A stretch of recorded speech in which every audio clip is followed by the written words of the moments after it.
சொல்றாப்புல ஐக்கிய மக்கள் சக்தி எதிர்கட்சியா பாக்குறதாகவும் வெளியில ஒன்றிணைந்த எதிர்கட்சி இருக்கதாகவும் அதுல ஒருத்தரை தலைவரை நியமிச்சு அவர் தான் எதிர்கட்சியா பாக்குறாங்கன்ட்டு ஒருத்தரோட பேரை சொல்லிக்கிட்டு இருக்காங்க. இப்ப இந்த அரசாங்கப்படி நீங்க எதை எதிர்பார்க்கறீங்க? ஒன்றிணைந்த எதிர்கட்சியா இல்ல ஐக்கிய மக்கள் சக்தியா? இல்ல இப்படிதான் நாட்டுல எதிர்கட்சிகள் பல இருக்கு.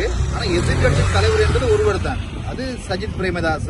அது ஜனநாயக ரீதியாக பெரும் மக்களால் தெரிவு செய்யப்பட்ட ஒரு எதிர்கட்சி தலைவராக சஜித் பிரேமதாஸ் இருக்கிறார். இன்னும் சிலர் அந்த கட்சிக்கு தலைவராக இருக்கலாம். ஆனால் அவர்களெல்லாம் நாட்டினுடைய எதிர்கட்சியினுடைய தலைவராக இருக்க முடியாது. எனவே இந்த எதிர்கட்சிகள் எல்லாம் இவர்கள் இன்று அரசாங்கத்தை பிரட்டுவோம், நாளை பிரட்டுவோம் என்று கூறிக்கொள்ள இவர்களுக்கு நாங்கள் கூறிக்கொள்கின்றோம். முதலாவது, நீங்கள் ஒற்றுமையாக ஒன்று சேருங்கள். உங்களுக்குள்ளே 1000 பிளவுகள், கட்சிக்குள்ளே பிளவுகள், இதை வைத்துக் கொண்டு நீங்கள் எப்படி எங்களுக்கு சவாலாக அமைய முடியும் என்பதை நான் கூறிக்கொள்ள விரும்புகிறேன். ஐக்கிய மக்கள் சக்தி எதிர்கட்சியா இருந்தாப்புல அதுக்குள்ள நிறைய திறமைசாலிகள் இருக்காங்களாம். ஆனா அந்த சஜித் மட்டும் எல்லாத்தையும் தலையில எடுத்து போட்டுக்கிட்டு மத்தவங்களை இடமளிக்காம அவரே எல்லாம் செஞ்சுக்கிட்டு அவரு ஒரு டீமை கிரியேட் பண்ணிக்கிட்டு இருக்கதாக சொல்றாங்க. அப்ப மத்தவங்களுக்கு இடம் கொடுக்காம அவரே எல்லாம் செய்யறதும் அவரே எதிர்கட்சி தலைவர் அப்படி இருக்கதா அது அவரு செய்யற அந்த கட்சிக்கு செய்யற ஒரு வேறுபாடு அப்படிங்கிற மாதிரி இருக்கு. சிலர் சொல்றாங்க அந்த மாதிரி. அது என்ன கதை?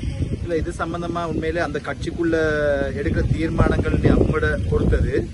எனவே உண்மையிலே சொல்ல போனால் அந்த கட்சிக்குள்ளே திறமையானவர்கள் யார் என்று பார்த்தால் கடந்த காலங்களில் ஊழலுக்கு பெயர் போனவர்கள் திறமையானவர்கள், நாட்டினுடைய சொத்துக்களை கொள்ளையடிப்பதில் எப்படியாப்பட்டவர்கள் பெயர் போனவர்கள் திறமையானவர்கள், அதே போல பல்வேறுபட்ட குற்றச்செயல்களில் ஈடுபட்டவர்கள் அதிலே அவர்கள் திறமையானவர்கள். மற்றபடி நாட்டை முன்னேற்றுவதிலோ மாற்றை அபிவிருத்தியில் கொண்டு செல்வதிலே அங்கு யாரும் திறமையானவர் இல்லை என்பதை எங்களுடைய கருத்து.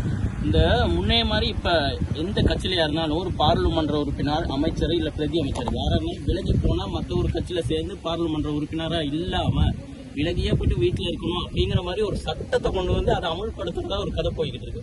அப்படி ஒரு சட்டம் கொண்டு வந்திருக்கா? உண்மையிலே அது இன்று நேற்றில் நாங்கள் எதிர்கட்சியாக இருக்கின்ற பொழுது கூட நாங்கள் அந்த கருத்தை முன்வைத்தோம். அதாவது கட்சி மாறினால் அவருடைய உறுப்புரிமை ரத்து செய்யப்படும். எனவே நிச்சயமாக அது கொண்டு வரப்படும். எந்த கட்சியில் இருந்தாலும் அந்த மக்கள் வாக்களிக்கின்றார்கள் அந்த கட்சி வேட்பாளருக்கு.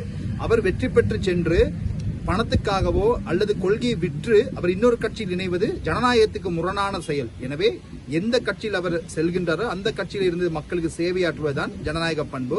எனவே இனி இவ்வாறான சம்பவம் நடப்பதை தடுப்பதற்காக புதிய சட்டங்கள் நிச்சயம் வர வேண்டும்.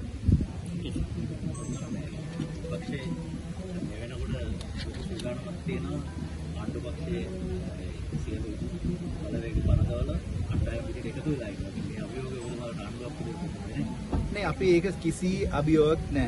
එතනම දැන් ඉන්නේ විපක්ෂින්නේ ඔක්කොම කවුද? ඔක්කොම තවපටි කාලෙන් ඔක්කොම ඉන්නේ ඉරයන්ට.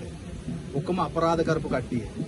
සියලුම අපරාධ වලට සම්බන්ධ වෙච්ච කට්ටිය. ඒ නිසා ඒ කට්ටිය බය වෙන්නේ දැන් ළඟ ඒගොල්ලෝ අනිවාර්යෙන් දන්නවා මොන වෙයි කියලා. ඒ නිසා ඒගොල්ලෝ කේ ගන්නවා. ඒකට අපිට අදාළ නැහැ.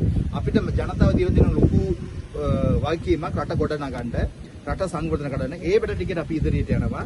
ඒක කිසි අඩුපාඩු තියන්නේ නැහැ. ඒක අපි ශක්තිමත් ඉදිරියට යනවා. මේ කාටවත් හොල්ලන්න බෑ. මේ ශක්තිමත් ආණ්ඩුවක්.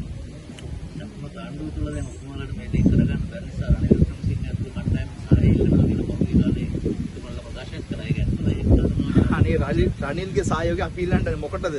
ආපෝ මා බැග්ගු කඩන්නද? ඒ වෙන්නේ අපිට ඉන්නවා. අපි ඔක්කොම බුද්ධිමත් කට්ටිය ඉන්නවා. අපි ඔක්කොම මේ වැඩ කරන කට්ටිය ඉන්නවා. අපි විපක්ෂෙන් බලාපොරොත්තු වෙන්නේ. අපි අරියට කරනවා. දැන් ආර්ථික ශක්තිමත් වෙලා තියෙන්නේ. ආර්ථික ඉදිරියට යනවා. ඒ නිසා අපි මේ විපක්ෂෙන් බංගලෝතු දේශපාලකයෝ ගෙන්න ගන්න කිසිම සූදානමක් අපිට නැහැ.